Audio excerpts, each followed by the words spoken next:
కార్యక్రమం కానీ అన్నదాత సుఖీభావ కార్యక్రమం కూడా అమలు చేయబోతున్నాం. 5 సంవత్సరాలు వాళ్ళు ఒక్క డిఎస్సి వేయలేదండి. అసలు డిఎస్సి పైన మాట్లాడే అర్హత మీకు ఎవరిచ్చారండి? నిరుద్యోగులు మా పైన బాధ్యత పెట్టారు. మొన్న జరిగిన గ్రాడ్యుయేట్ ఎన్నికల ఫలితాల తర్వాత బాధ్యత మాకు పెరిగింది.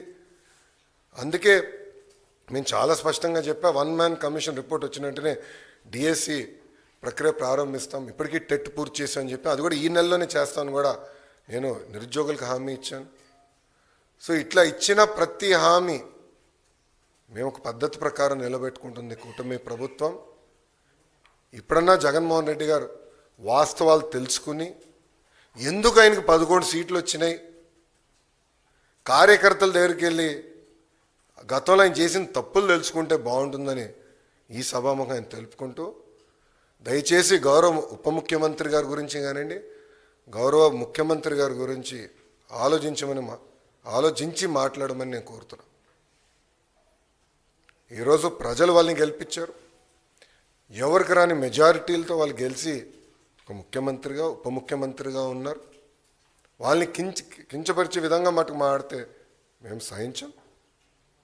చాలా ఫర్మ్గా మేము కూడా మాడతాం. మిమ్మల్ని వదిలిపెట్టే ప్రసక్తే ఉండదు.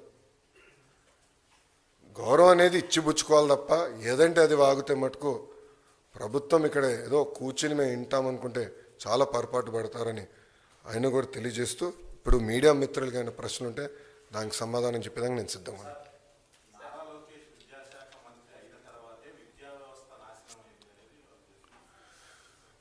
జగన్మోహన్ రెడ్డి గారు హెలికాప్టర్లో తిరిగేవాడండి. ఆయన పైన హెలికాప్టర్లో తిరుగుతుంటే కింద చెట్లు నరికిన రోజులున్నాయి.